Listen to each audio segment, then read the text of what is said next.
नमस्कार दोस्तों। LN2 container को कैसे हैंडल किया जाता है और सीमन इंस्टा में कौन सी ऐसी बारीकी वाली चीज़ें आपको जानना ज़रूरी है जिससे कि अच्छे रिजल्ट परिणाम मिले।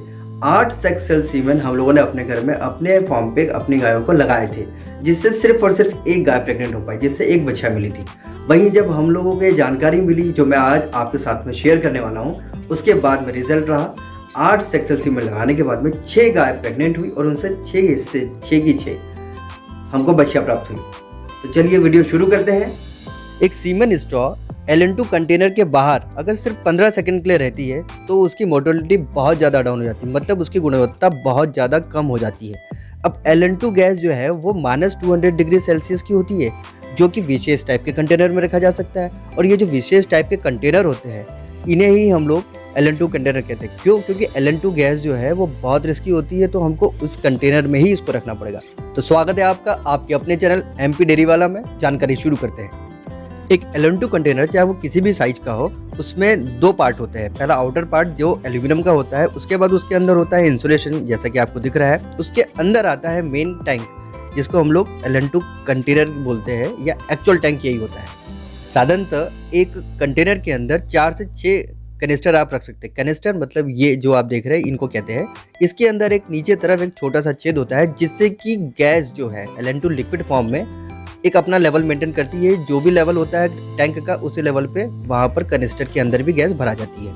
एक 35 लीटर का जो LN2 कंटेनर होता है क्रायोजन कंपनी का, उसके अंदर नॉर्मली 150 से 180 सीमन एक कनिस्टर के अंदर आसानी से आ जाते हैं। इनको रखने का अरेंजमेंट इस तरह से किया जाता है कि अलग अलग कनिस्टर के अंदर अलग अलग ब्रीड के स्टॉक को, सीमन स्टॉक को रखा जाना चाहिए और बाहर उनकी मार्किंग कर देनी चाहिए, जैसा कि अभी आप देख पा रहे हैं। अब यहाँ से मैं बताऊंगा कि एक नया कंटेनर खरीदने के बाद उसके अंदर गैस कैसे भरना है, गैस भरने के बाद में उसमें कैसे सीमेंट ट्रांसफर करना है और सीमेंट ट्रांसफर करने के बाद में क्या सावधानियां रखना है। किसी भी नए कंटेनर के अंदर पहली बार LN2 लिक्विड गैस डालने के लिए जो भी उसकी कैपेसिटी है उससे ज़्यादा गैस चाहिए, पहली चीज।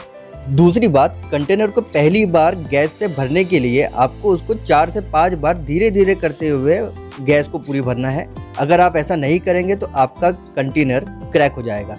गैस को कंटेनर के अंदर भरने के लिए आप इस तरह से एक चाड़ी का उपयोग कर सकते हैं। अब इस नए कंटेनर को फिल करने के बाद में इसमें हमको सीमेंट को अंदर रखना है। सबसे पहले दोनों कंटेनर को आसपास रखें और जिस कैनिस्टर से आपको निकालना है सीमेंट, उसको उठा के नेक तक के उठाना है और उससे उठा के तुरंत आपको दूसरे कैनिस्टर के अंदर, जैसा कि आप वीडियो में देख रहे हैं, रख देना है और साथ में उसको वापस LN2 में डिप कर देना है। यहाँ ध्यान देने वाली बात यह है कि एक कैनिस्टर से सीमेंट स्टॉक को दूसरे कैनिस्टर में जाके वापस से कैनिस्टर को LN2 में डिप करने के लिए जो आपके पास में मैक्सिमम अधिकतम समय सीमा है वो 15 सेकंड है। ये सब काम 15 सेकंड के अंदर पूरा होना चाहिए। इस ट्रांसफर प्रोसेस में अगर 15 सेकंड से ज़्यादा समय लगता है तो इसका मतलब सीमन की गुणवत्ता जो है वो कम होती जा रही है। अब जानते हैं कि एक LN2 कंटेनर के अंदर गैस कितने बार टॉप अप करना पड़ता है, कितने बार बार भरना पड़ता है और कितनी लगती है। साधारणतः 35 लीटर का जो सिलेंडर होता है उसको एक बार पूरा भरने के बाद में पूरे महीने में उसको 15 लीटर के आसपास एक्स्ट्रा गैस लगनी है। अब गैस कब भरनी है उसके लिए 2 तरीके हैं। या तो आप एक ऐसी स्केल बना सकते हैं जिससे आप ये देख सकते हैं कि जैसी 25% आपका कंटेनर खाली हुआ है और आप गैस को टॉप अप कर दीजिए, या तो वीकली इसको टॉप अप करिए, जहाँ भी जितनी भी गैस है वहाँ से उसको ऊपर टॉप तक के भर दीजिए। अब जानते हैं कि बड़े कंटेनर में से स्ट्रॉ को निकाल के आपको किसी को देना है तो कैसे। सबसे पहले स्ट्रॉ निकालने के लिए जब आप सीधे इसको निकालने की कोशिश करेंगे बाहर, तो ये टकराएगा, तो आपको 90 डिग्री इसको रोटेट करना है थोड़ा सा ऊपर उठाने के बाद में, और फिर उसके बाद स्ट्रॉ को खींचना है। याद रखिएगा इसको आपको कंटेनर के नेक तक के ही लाना है।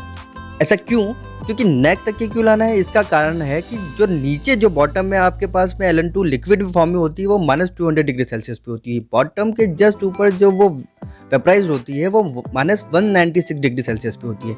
और उसके बाद जैसे ही वो टॉप कॉलर पे पहुंचते हैं आप, कॉलर पे, इस कॉलर पे इसका टेम्परेचर होता है 180 डिग्री और यहाँ से सिर्फ 6 इंच के गैप में इसका टेम्परेचर 180 से +12 डिग्री तक के पहुंच जाता है। और 12 डिग्री पे ये सिर्फ और सिर्फ 15 सेकंड तक के सीमेंट स्टॉक सही और जिंदा रह सकते हैं। इसीलिए इन्हीं 15 सेकंड में आपको दूसरे कैनिस्टर के अंदर LN2 में इनको डिप करवा देना है। इसी से आपके गाय के गाभिन होने के प्रतिशत यानी कि कंसीव रेट बढ़ पाएंगे।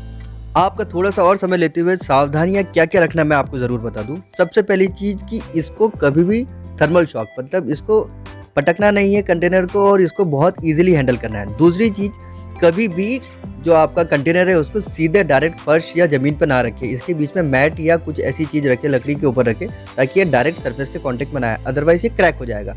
तीसरी चीज़, सीमेंट जब भी ट्रांसफ़र करें 15 सेकंड के अंदर ही ट्रांसफ़र करें। अगर टाइम ज़्यादा लग रहा है तो वापस इसको LN2 में एक बार डिप कर दें, उसके बाद में फिर इसको ट्रांसफ़र करें। चौथी बात, इसका जो ढक्कन है, टॉप कैप है, इसको कभी भी किसी ईंट या पत्थर या किसी भारी चीज़ से दबाएं नहीं, इसमें पक्का विस्फोट हो जाएगा। तो आपको ये सावधानी रखना है कि इसको नेचुरली, इसमें जो गैस बाहर निकल रही है वो नेचुरली निकलती रहे, इसके ऊपर कोई वजन नहीं रखना है आपको। पांचवी बात, LN2 गैस -200 डिग्री सेल्सियस की होने के कारण इसको डायरेक्ट अपने हाथों से टच नहीं करना है, अदरवाइज आपके हाथों को नुकसान हो सकता है। So friends, this is all about the basic idea of LN2 container handling process. कुछ नया जानने को मिला है तो प्लीज़ लाइक करिएगा, चैनल को सब्सक्राइब करिएगा और अपने दोस्तों में ज़रूर शेयर करिएगा, ताकि वो भी ये नॉलेज गेन करके कुछ आगे बेनिफिट उठा पाएँ। Thank you very much.